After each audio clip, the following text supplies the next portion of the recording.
सभी भाइयों को, मित्रों को राधे राधे, जय श्री कृष्णा। मैं आचार्य सुभाष भाई आज जैसा कि मेरे संज्ञान में आया और मैंने जब फेसबुक को खोला तो मैंने देखा कि आपके अहिरीपुर के पास में थाना बकेवर में एक गांव पड़ता है दादरपुर, और उसमें दो आचार्य हमारे मुकुटमणि और संत सिंह जी ये कथा करने गए और उनके साथ में जो अभद्रता हुई, जो अपमान उनका हुआ है, शायद मैंने तो वीडियो देखा है, ये इस तरह का अपमान कभी ज़िंदगी में लोग कितना भी सम्मानित किया जाए उनको, फिर भी इस अपमान की भरपाई नहीं हो सकती है। ये बिल्कुल हकीकत है। दूसरी बात ये, ठीक है, अगर आपको जाति का पता चल गया था तो आप हाथ जोड़ के कह देते कि भैया हमें आपसे कथा नहीं करवानी है, हम अपना दूसरा पंडित बुलाएंगे, दूसरा आचार्य बुलाएंगे। ये तो एक बहुत अच्छी बात थी। लेकिन आप लोगों ने रात 9 बजे से लेकर के सवेरे 5-6 बजे तक उनको बंधक बना के रखा, उनके बाल घोंट दिए, आपने चोटियां काट दी, उसके बाद किसी महिला की पेशाब उनके ऊपर डाली गई पवित्र करने के लिए। अरे भैया छोड़ो यार, ये अपने आप को समाज का बहुत बड़ा आदमी कहते हैं और सर्वोपरि कहते हैं। काहे के सर्वोपरि है? जब राष्ट्रीय अध्यक्ष अखिलेश यादव जी को नहीं छोड़ा इन्होंने, है, इन्होंने आवास धुलवाया। अभी कन्नौज में किसी मंदिर में गए थे, उस समय गंगा जल से मंदिर धुलवाया। क्या मानसिकता है आप लोगों की? मेरी यही समझ में नहीं आता है। भागवत में लिखा है 23वें अध्याय में 9वें स्कंध में, वर्णयामि महापुण्यम सर पाप हरम नृणाम यदोर्वंशम नरा श्रुत्वा सर पापई प्रमुच्यते। यदवंश के बराबर कोई वंश नहीं है, मैं आपको फिर बता रहा हूँ। और अगर दिमाग में मसाला है, जो अपने आप को बहुत बड़ा विद्वान कहते हैं, मैं बता रहा हूँ, आप हमसे डिबेट कर लीजिए बैठ के, जब चाहो डिबेट कर लो। गीता में भगवान कृष्ण ने कहा है, सखेति मत्वा प्रसवम दुक्तम, हे कृष्ण हे यादव हे सखेति अजानता महिमानम तवेदम मया परमात्म प्रणयन वापी। है, अगर आप पढ़े लिखे हैं, आपने अध्ययन किया है, तो कम से कम इतनी बड़ी जो सज़ा इन आचार्यों को दी गई है, अरे कौन से उन्होंने इस तरह के पाप किए थे जिसकी सज़ा आप लोग दे रहे हैं? सज़ा देने के लिए भगवान काफ़ी है। और उसके बाद ये दबंगई है, ये गुंडई है। हमें कानून पर बहुत बड़ा भरोसा है और हमारे दोनों आचार्यों के साथ कानून बहुत अच्छा न्याय करेगी।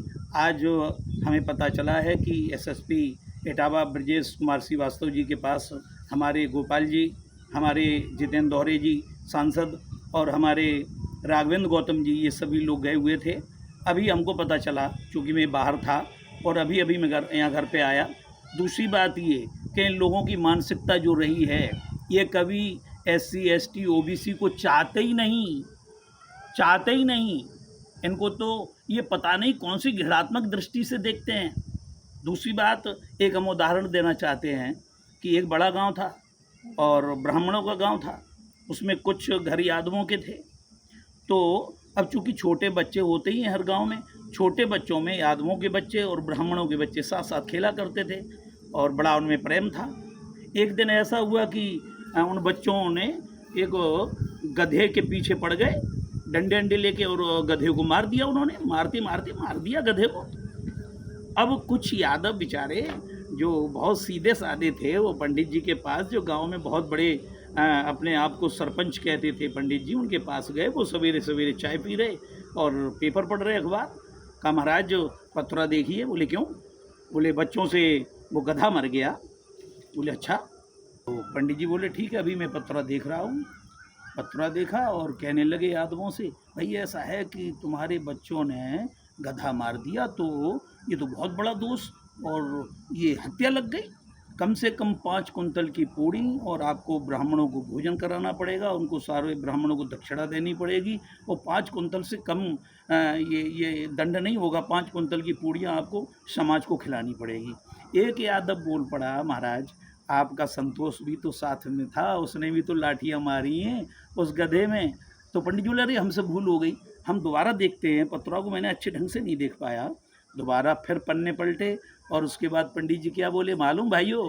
पंडित जी बोले कि 5 अहीर छठो संतोषा, गधा मरे में कछु नहीं दोषा। मर गया, मर जाने दो, कोई पूड़ी उड़ी नहीं, क्योंकि संतोष भी फंसा है उसमें पंडित जी का। तो ये इनकी राजनीतियाँ रहीं, ये इनकी कूटनीतियाँ रहीं, लोगों को भटकाना, लोगों को राह से भटका देना और अपनी बात को मनवाना। अरे ये तो एक दबंगई हो गई, ये तो गुंडई हो गई, और अपने अपने क्षेत्र में सब दबंग होते हैं। ये इस तरह की कृत्य नहीं करने चाहिए थे। अपने आप को तुम जो कहते हो, धीरेन्द्र कृष्ण शास्त्री कहते हैं कि जात पात की करो विदाई, हिंदू सब भाई भाई। काहे के हिंदू भाई भाई? जब हिंदू की बात आती है तो तुम जातियाँ खोजते हो कि ये जाटव है, ये कोरी है, ये यादव है। अरे SC ST OBC इनके पीछे क्यों पड़े हो? मुट्ठी भर तुम लोग हो, कम से कम मुट्ठी भर। आज किसके बल पे भूख रहे हो?